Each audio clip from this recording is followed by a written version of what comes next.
All right, good morning, everyone. It's great to be here. Thanks, MnSearch, for having me, and to thank SEM for sponsoring the session. And for anyone who's going to be live tweeting the session, I'm going to be giving out 2 gift cards for the session. One for the best tweeted tip, and one for the funniest tweet. I just include my handle in the tweet so I can find it. All right, so just a little bit about myself. I think I'm kind of known in the industry for having very unusual views on quality score. I had a kid 7 weeks ago, so I'm like very sleepy. And about 5 or 6 years ago, I started a work stream in my basement, and now we're like 120 people, 2,000 clients. We do small business research marketing. So great to be here. My talk today is actually about kind of it's not your standard introduction to paid search. Instead, I'm going to explain to you sort of how AdWords really works, according to some crazy research that I've been working on. Time permitting, I hope to cover some additional insane topics around copywriting, conversion techniques, even mobile PPC and remarketing if there's time. Now, just a quick disclaimer here. A lot of the advice that I'm going to be sharing here today, it's a little bit subversive in that it's probably going to conflict with what you've heard from other experts or even from Google. I hope that you'll just keep an open mind here and maybe even join me in my quality score rebellion by the end of the presentation today. So let's get started, starting with how does Google AdWords actually work. Essentially, every day there's 3 billion searches on AdWords conducted on Google. Every time someone does a search on something, Google has to run an instantaneous ad auction to figure out the placement of the ads on the search engine results page. This whole algorithm, the whole auction is just an algorithm, and any algorithm can be cracked. Basically, since there's usually more than one business that's interested in any one given keyword, Google needs to sort of decide what ads to show and sort of in what order, and also how much to charge the advertiser when someone clicks on that ad.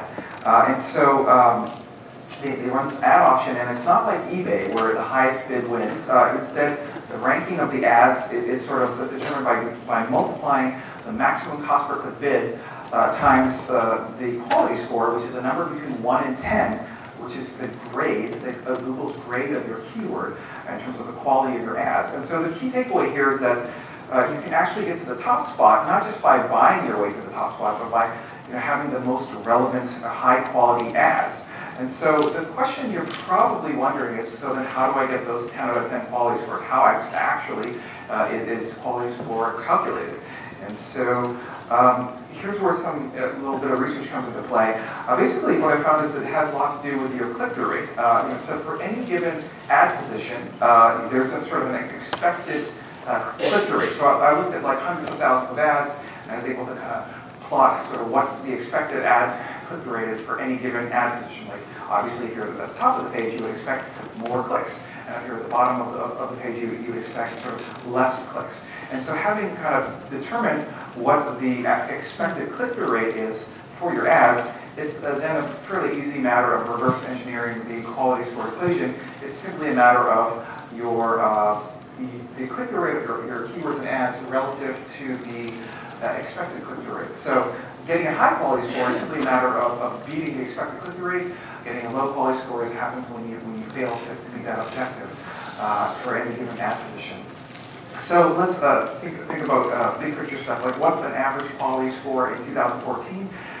It's been falling. It's typically in your AdWords account, you'll have a portfolio of keywords. Some keywords with low quality scores, some medium, some high. And basically what I've calculated is that the weighted average quality score in people's accounts today on Google is around 5 out of 10.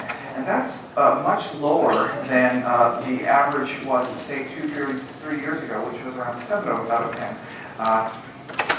The significance of this is that quality score has a massive impact on the cost per click that you pay when someone clicks on your ads.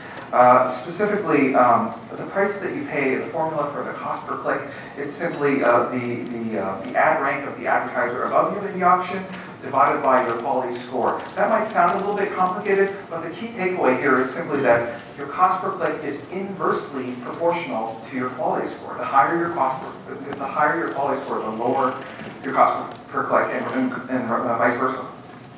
The lower your quality score, the higher your cost per click, which is bad. But how high are these penalties and discounts? Since the average quality score is 5 out of 10, I can calculate what the average discounts or penalties that your keywords and ads will get based on their quality score. So if you have a 10 out of 10 quality score, perfect, awesome. You'll get a 50% off a discount relative to the average click price. Conversely, if you have a 1 out of 10 click-through rate, I can tell you that you'll be penalized with like a 400% tax on that keyword, making it very cost prohibitive. Another really important element of this quality score has to do with determining how Google needs to determine whether or not to show your ads and how frequently. So there's this concept of impression share in AdWords. Impression share is like it's like the market share for your ads. So essentially, if your ads are showing up 50% of the time for the keywords that you're interested in, that's a 50% impression share. Obviously, we would like to have a bigger impression share rather than a lower impression share. And so what I found is that Google uses quality score as a way to figure out whether or not to show your ads in the first place, because they don't want to show crap ads, which are just a nuisance. And so on average, what I found was that for every increase or decrease of 1 point in quality score, that will increase or decrease your impression share by 9% on average. I mentioned earlier, quality scores, higher quality scores can give you higher ad positioning on the search engine results page, but is that really a good thing or not? Because like, do search engine listings in the first or second or third listing, do they convert better or worse depending on the position of your ads? For example, does the third position, is that the best spot, or do you want to be in the first position? So I did some research into this, and basically what I looked at was like a large number of advertisers, tried to figure out what the conversion rates were on average depending on their different ad positions. And what I found was it really doesn't, there's really no correlation between sort of what spot you're in. It has more to do with your landing page characteristics, like your offer, your guarantee, etc. It has very little to do with like if you're in the second or third position.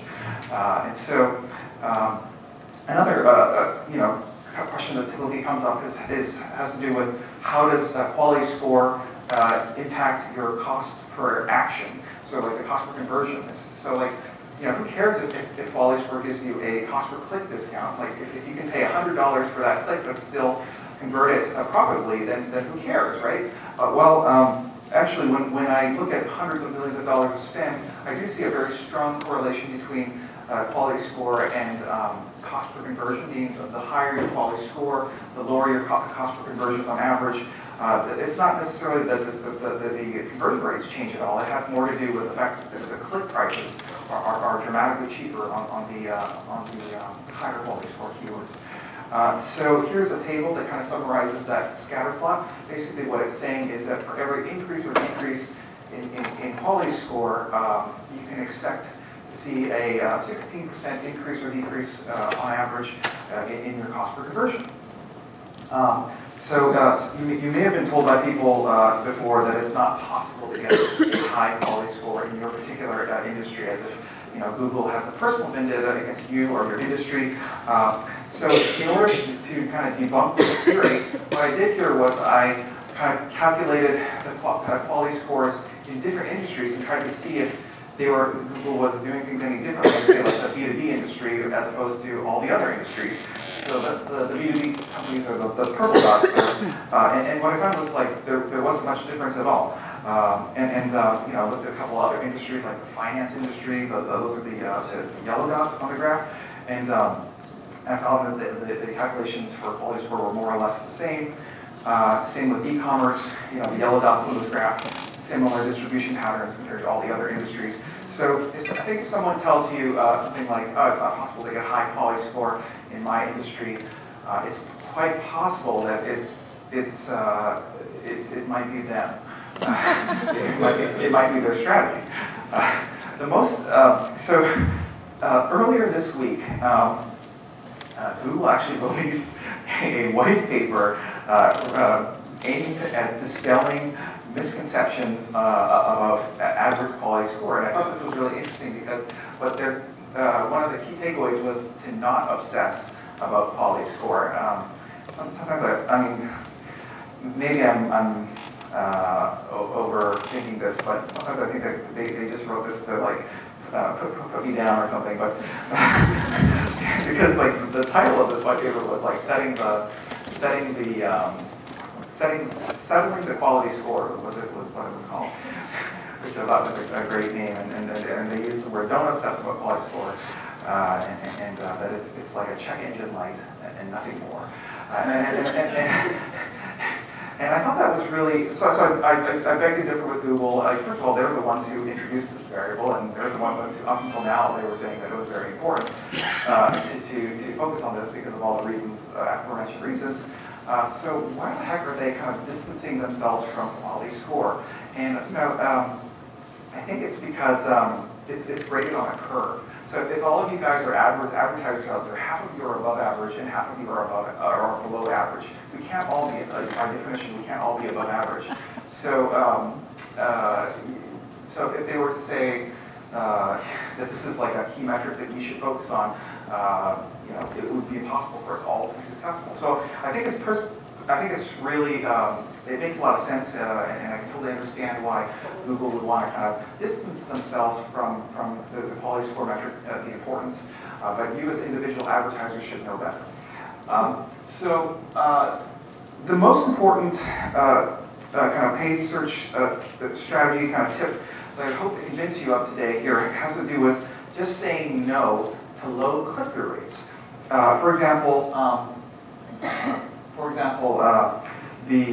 low click-through rate strategy in paid search has to do where you're kind of going after kind of lower average ad positions or even sabotaging your ad copy to kind of try to dissuade people from clicking on those ads.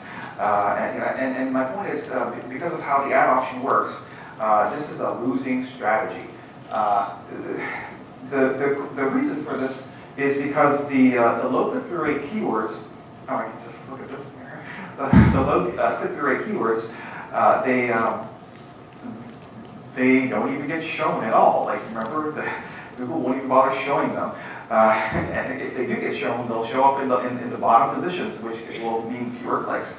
You'll get penalized, with this 400% penalty in terms of like, sure, you'll get fewer clicks, but the cost of those clicks will be 400% more, and that then kind of causes the cost of conversion to go up significantly. And the reverse is true, that it's so great to be high quality score. And so here's the high quality score game. This is sort of the winning strategy.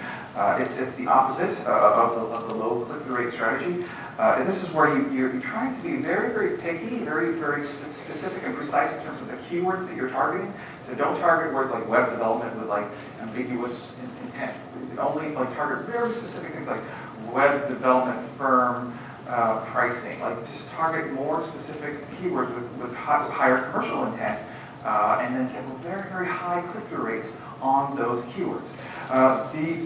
Another kind of finding that's a little unconventional here is that I'm suggesting that you delete the crap keywords in your account, so the bottom third of your account. So that, in terms of the portfolio, think of all the keywords in your AdWords accounts, you're going to have low, medium, high quality scores. The low keyword quality scores are the ones that are going to be sucking the life out of your AdWords account, because it's just like dead weight that's dragging everything down. And I would actually recommend deleting that, just pausing it or deleting it. And I think this is also one reason why Google doesn't want you to obsess over a quality score, which is because something like 2/3 of their $50 billion in revenue comes from low quality score keywords. So it makes sense. So now that we've covered sort of how the AdWords auction works, I wanted to give you some practical tips on how to write insanely great ads and how to convert them. Let's start with the ad copy and tips. And starting, for starters, I hate to break this to you guys, but that 2% ad, click-through rate ad in your account, it's not as great as you think it is. And I don't fault you for thinking that it was great if you thought it was. As I mentioned earlier, Google really expects a lot from your ads in terms of the performance. Unfortunately, in AdWords, it's really, really difficult to see the forest for the trees. What I mean by this is that Google gives you all this information about the click-through rates of ads in your own account, but what they don't give you at all is sort of the contextual information about like all the other accounts in your industry that are kicking your butt. And so it's very difficult as a result to know sort of how well or how badly you're doing a paid search. So as an example, even the best ad in your account might actually be crappy. And so in order to kind of give you a more global perspective here, it's important to kind of see how everyone is doing and be able to have that vantage point of like how are you doing relative to other companies in the ad auction. And so that's hard to do unless you happen to be working with thousands of customers. And thankfully, I happen to have a lot of customers and been able to do this. Basically, when I look at average click-through rates across the board, I see that there's a lot of variance in terms of like super high performers and super low performers. Basically, in this chart here, what you can see is that the click-through rate versus the average ad position. So the orange line there, that's sort of the average click-through rate. But the green line, those are the ads that show up like that are 2 times the expected average click-through rate. And in fact, if you look at the purple line, you see there's plenty of ads that do triple the expected click-through rate for any given ad position. So my point is that there's a lot of upside if you're willing to put the time and effort. And so basically, there's like the whole name of this game is that you need to be above average because we can't all have above average quality scores. Some of you will, and some of you won't. So you have like in terms of the percentiles, you got the 50% of the ads that are sort of like these junky below average click-through rates. The top 15% of you advertisers will have ads that are twice the expected click-through rate. The top 5% of you will have ads that are 3 times the expected click-through rate, and the top 1% of you advertisers will have ads that are 6 times the average click-through rate. I call these ads unicorns because they are kind of these rare and beautiful creatures. And so basically, what I wanted to do today was to kind of do some research on these unicorn ads and kind of tell you where they live and how to find them and how to bring them into your AdWords account. And so basically, I looked at thousands of unicorn ads and tried to kind of come up with their common denominators, what are their common characteristics. And I came up with 4 common set of characteristics. The first has to do with the keyword targeting of the ad themselves. So you absolutely have to be going after high commercial intent keywords.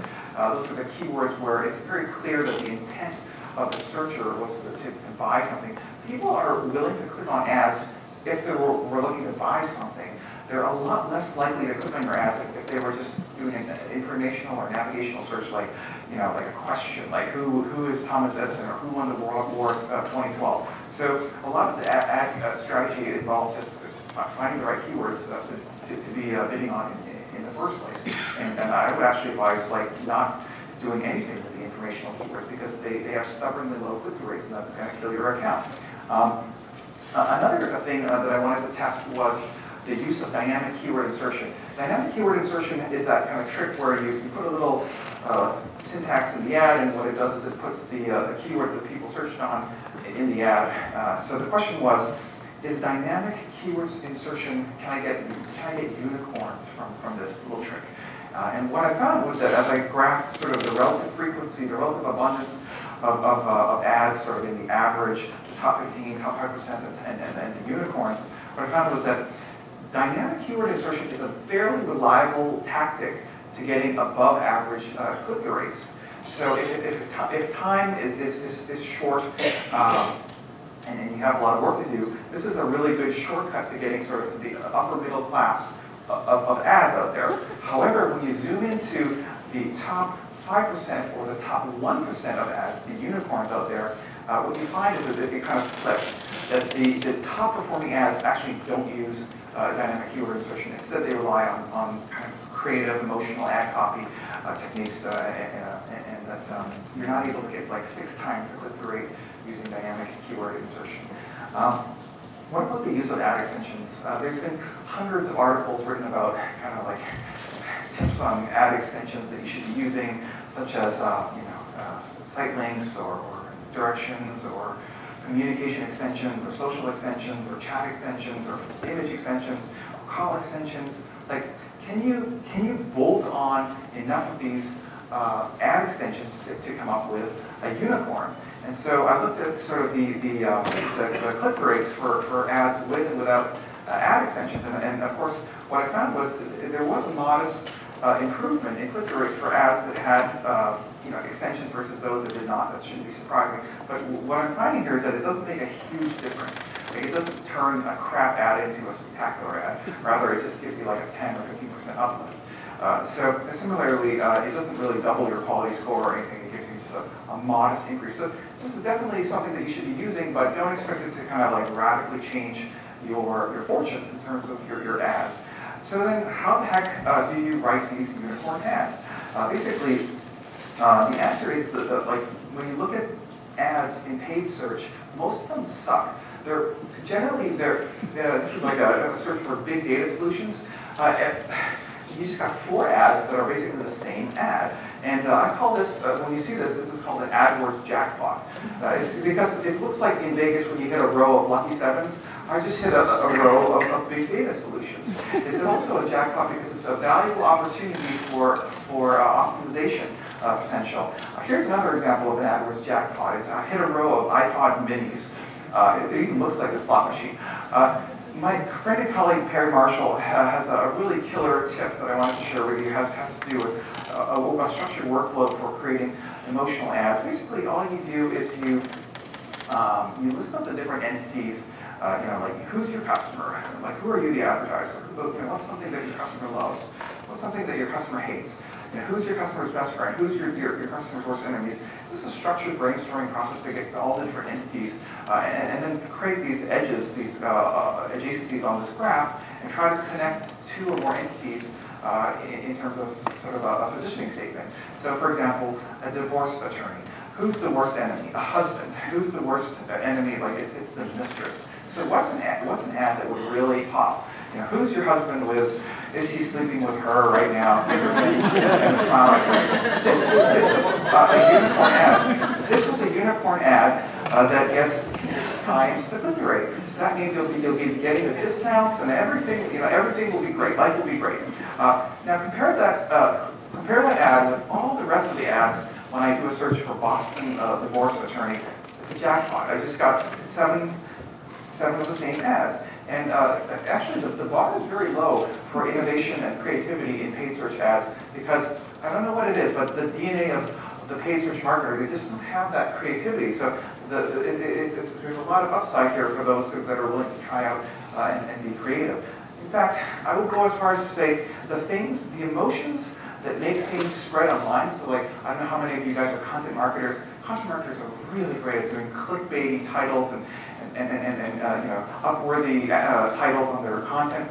Those emotions that make things go viral are the same things that make people click on their ads, yet nobody is using them in the ad copy. It's ridiculous. It's just all AdWords jackpots. So just a note on AdWords here, you need to actually test 100 ads to find 1 unicorn. But remember, it's 1 out of 100 is a unicorn.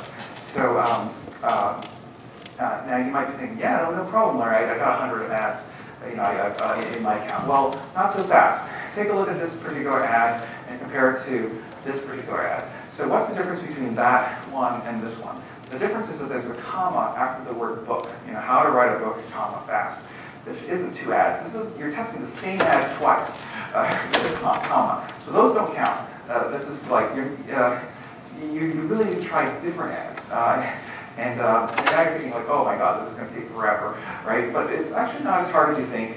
The typical small business that I work with, they only have 18 ads in their account, okay? And what I see is a typical power law distribution when I look at those accounts, that 85% of the ad impressions goes to 5% of the ads. Meaning, the typical small business out there, 85% of their ad traffic is coming from one ad. So you really just have to kind of nail one really great ad to like really improve your fortunes. It's not like you have to get 100 ads for every ad in your account. Like you just really need one great one. I wanted to talk a little bit about converting those clicks into leads.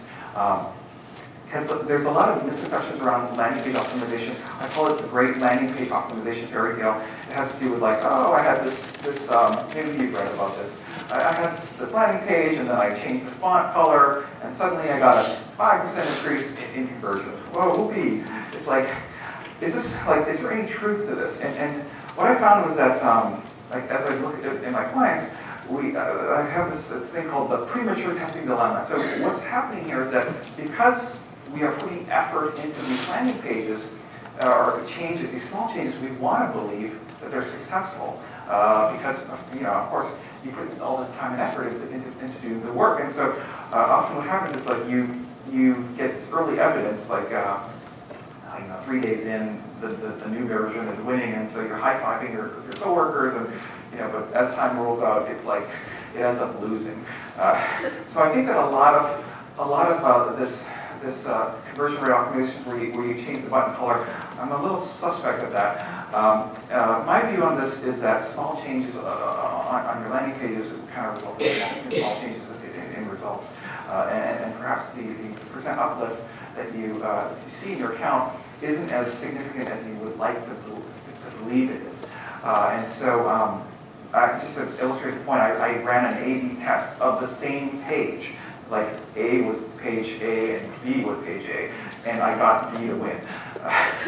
So I call this rearranging deck chairs on the Titanic, and similarly, so you need to know sort of what's a great conversion rate.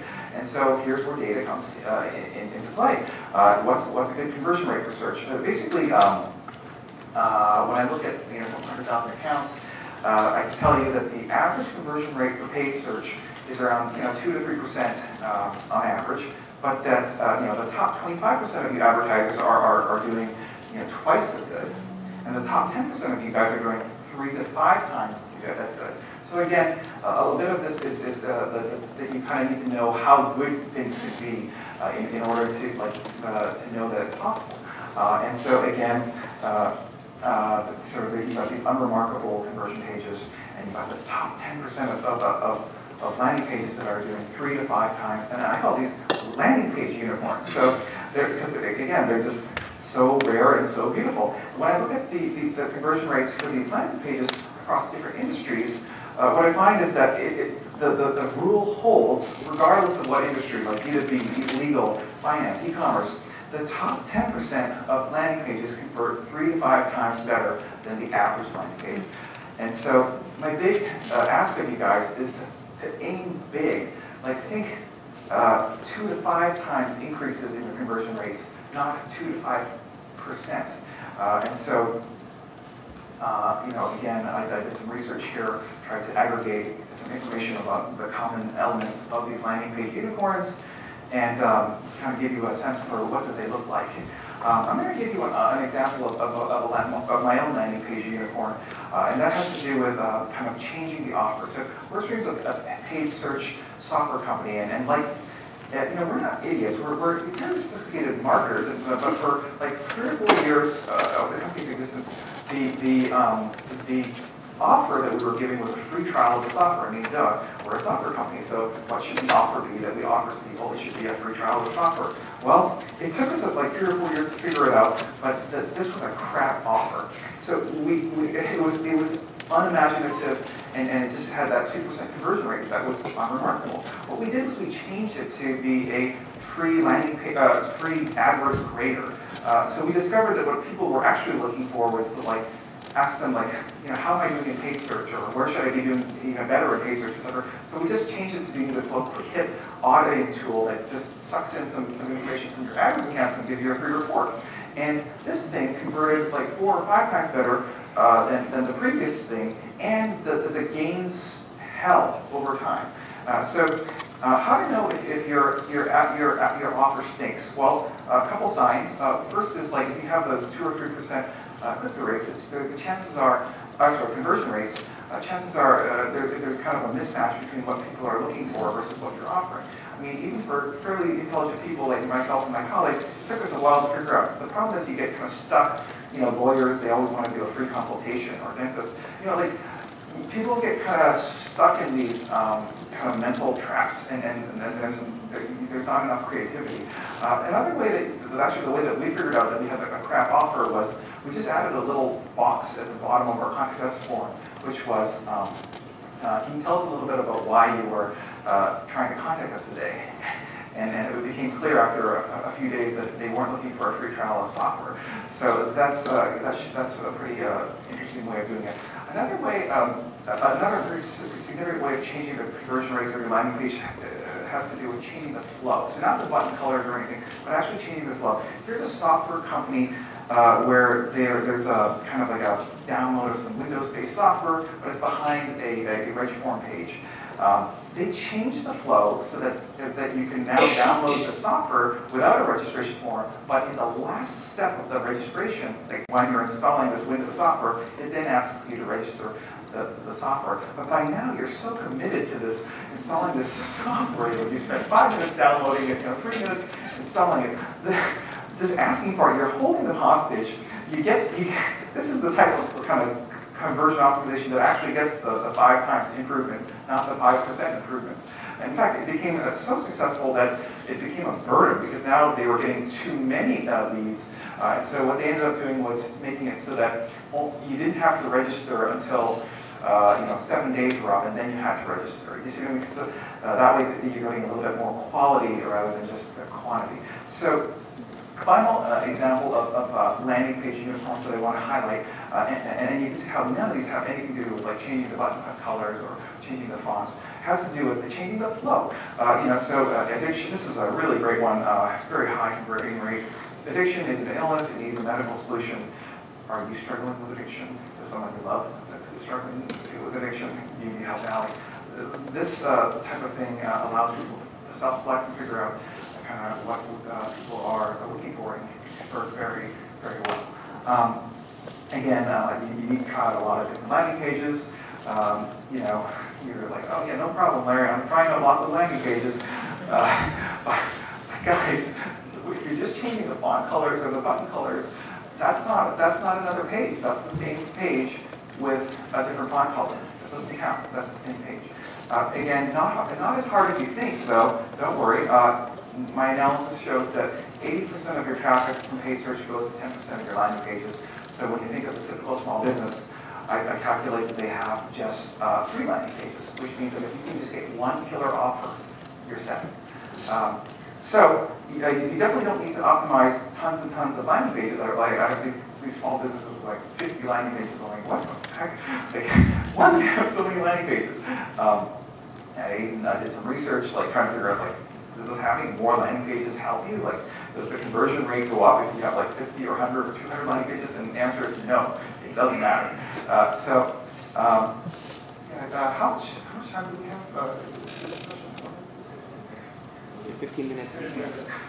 We'll just try to see if we can get through some mobile PPC tips because, like, as you know, mobile is like super important. You know, everyone knows that by next year there'll be more mobile searches happening than desktop search. So what the heck is the difference between mobile PPC versus desktop paid search? And the number one thing that you just need to know is that you can call a business directly from the search engine listing stage. And that is so huge and so transformative. Let me explain to you why. It has to do with what we were just talking about earlier with conversion rate optimization, which is that the big gains happen when you change the flow. And the call buttons changes the flow in a radical way. Here's on the one side, you've got the desktop conversion funnel where someone sees the ad, 2% of them click on the ad, 3% of them end up, going to your website and filling out the offer, contact us or whatever. and then you end up with a very small number of captured leads. Mobile radically changes that funnel by eliminating the whole leaky bucket of your landing pages altogether. You're bypassing, short-circuiting the landing page altogether by having people see the ad and call directly from their phone to become a captured lead. I did some research on this on my customers, factoring in things like, the higher purchase intent of mobile searches. So like, people from doing searches on mobile, like they need to buy now. It's like it's an emergency road inside a gas station. Like these type of searches, the intent is stronger on mobile than it is on desktop search. So factoring in things like the purchasing intent, the higher net worth demographics of mobile searchers, and as well as like eliminating the whole landing page issue. And what I found was that clicks, the calls to businesses via search, are actually worth 3 times on average more than clicks to websites. I think that what's so insane about this is that the cost per click for mobile searches are actually less, by about 30% less than desktop searches. And the reason is because there's less advertiser competition, and the reason for that is because a lot of advertisers are confused about the value of mobile. So the sale is still on, but don't be too late, because people are going to wise up. So if someone tells you mobile search sucks, just nod and agree, but that'll be our little secret. Now, what about mobile websites? Do you really need a mobile website to do mobile paid search? This is a screenshot of Bing ads. I don't want to think that I'm only Google. Both Bing ads and Google ads have this option in your paid search accounts where you can opt to not even allow people to click through to your website. You can make it so that if they click on either the headline or the phone number, it'll just pop up the phone box. My view on this, it's a little unconventional, is that you should click that box always. Like, even if you have a mobile website. Only 10% of you do. But even if you had a mobile website, I wouldn't send people to the mobile website, I would just have them call. Why? Because if they go to your mobile website, then you have that leaky bucket of the 3% conversion rate. Why not just convert the leads on the fly? So just a little bit more data here in terms of like how mobile is different from desktop. Again, after I look into my crystal ball, what I see is that mobile is different from tablets and desktops in that the expected click-through rate is less on mobile. So the red line there sort of shows how the click-through rate drops off very precipitously on mobile, much faster than it does on desktop search. And similarly, in terms of the impression share stuff, in terms of like the market share for your searches, impression share it drops off very much faster on mobile than it does on desktop or tablet.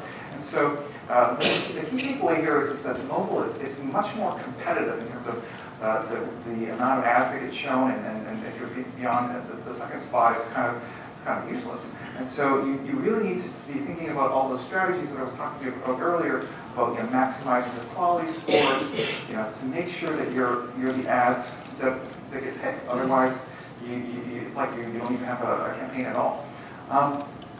Just briefly, I wanted to talk a little bit about remarketing. Remarketing is an incredible technology in paid search that is revolutionizing sort of PPC marketing. On average, I was saying like 97% of the people who you get to visit to your site will just go away and not convert or do whatever it was you hope for them to do. That's very frustrating. If you haven't used this already, you can just tag visitors. Just cookie them, and it's like you can follow them around the internet. The Google Display Network is one of the largest remarketing ad networks, and includes 2 million websites, including YouTube and Blogger and Gmail.com, etc. And so what you can do is you can tag them and chase them around the internet. On average, you'll find that you'll connect with like 84% of them 10 to 18 times a month across 5 to 10 different websites. That's pretty powerful.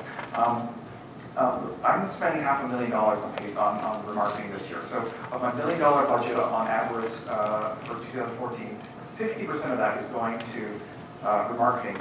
And the way that we do this is we just tag our pages according to the different kind of sections, like, oh, you visited the blog, or yeah, you visited the pricing page, etc.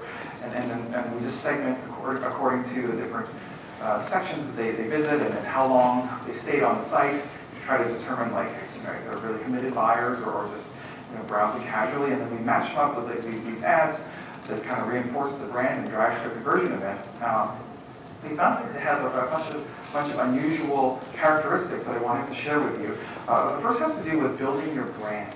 So if you have a brand, that would mean that people will remember who you are and will come back. So this has to do with the impact on repeat visitor rates. When we started it was like 79% of them were new visitors, meaning roughly 80% of them would visit the site and never come back. Now that's gone down to 68%, meaning that people are much more likely to repeat visit, probably because of the brand is stronger, because of those millions of impressions that we're doing from remarketing. The other thing has to do with user engagement. Are people visiting your site and staying, or are they just bouncing away? And when we turned on the remarketing campaigns, not only did it build brand recall, but it also increased the user engagement on our site in terms of how long they would stay and engage with our content. It tripled, actually. That's pretty remarkable. So I can't really think of a reason why you wouldn't use remarketing in combination with your paid search campaigns. My crazy strategy that I employ and try to push on people is to delete the bottom third of your search campaigns. So that's the crap keywords in your account that are dragging down and sucking the life out of your account. Delete that and just deploy it to remarketing. And the logic behind this is that an average performing remarketing campaign will certainly outperform a below average performing search campaign. So that's so as a summary today, we covered a lot of topics. I hope this was an interesting kind of unconventional introduction to paid search. Just so you know the low CPR. We talked about ads that get triple the rates converted. We talked about and how most ads suck and how you need to really be creative. We talked about these landing pages and how a lot of the conventional wisdom on landing page optimization is suspect, and how I really think that you need to do big, bold things and shoot for like 3 or 5 times improvements, not 3 or 5% improvements. Talking about mobile and marketing. I hope that was helpful. I just want to say thank you to both MnSearch and as well as Stink SEM responsible for this session. Happy BBC advertising, and may your quality scores be ever in your favor.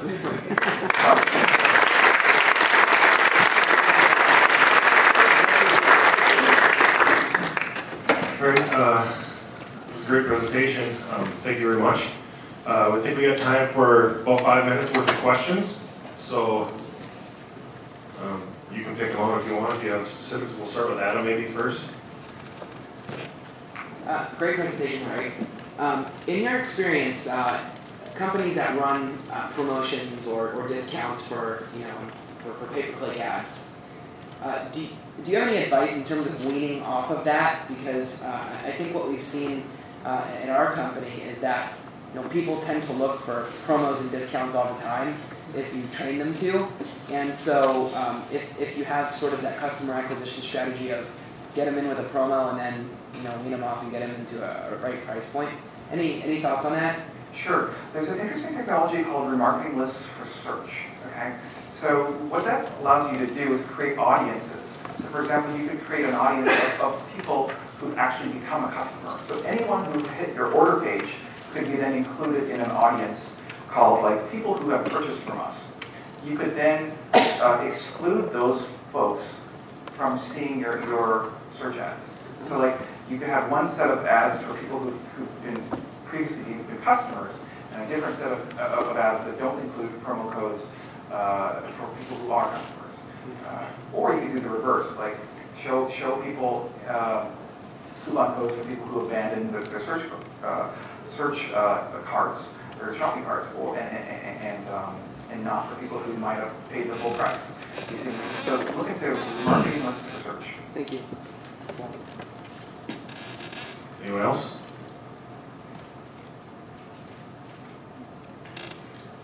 You mentioned the iPad mini jackpot. Do you have any tips for creating unicorn ads or product listing or shopping ads? So that one is a little bit challenging because like I would just try investing in product photography. Really, that's all I can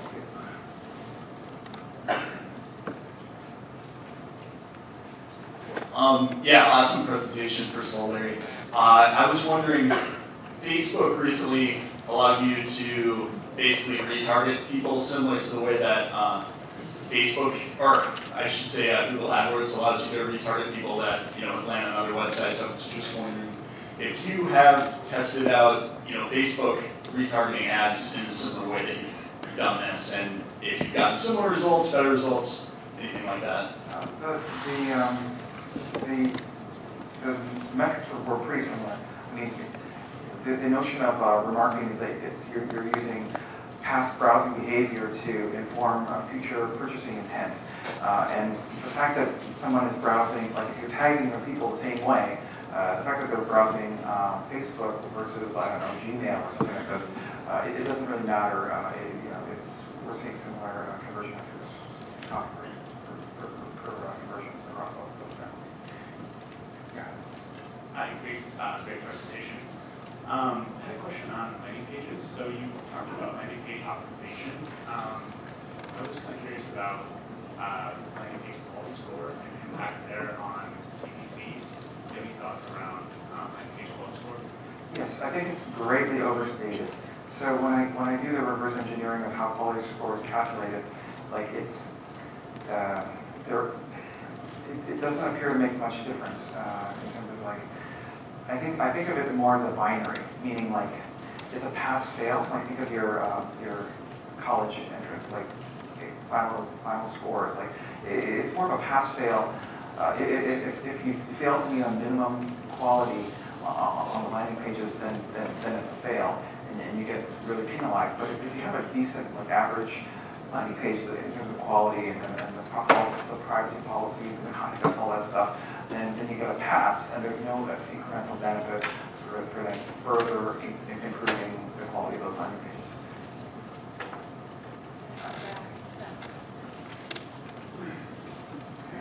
Great talk. So I was wondering, so when you were organizing these accounts, did you look at like proportion of brand traffic that was present in these various accounts when you were grading them on CTR and average quality score and so on? Because I just see that, if someone's running like mostly brand or makes a significant portion of their account, what would it look like? Yes. When I looked at basically when you look at thousands of accounts, they kind of like a lot of companies use branded searches to some degree. So I didn't specifically segment those out, but when I did the individual like checking of like how the heck do they get the 40% click-through rate or whatever, I threw out the branded ones. But basically, on the subject of branded keywords, everyone here should be running branded keywords searches in your company. You should be allocating 10 to 15% of your budget to branded keywords. The reason is because these keywords tend to get these very, very insanely high click-through rates, as the gentleman was saying, like 40 or 50% click-through rates. Those clicks will be insanely cheap. And what that will do is that will increase sort of the average click-through rate and quality score of your entire account. And so that will have a beneficial impact on kind of floating all the keywords in your account. The reverse is also true, which is that you should be looking to delete the crap in your account that's like killing your click-through rate, because that kind of drives everything down. But I don't view it as a negative to have branded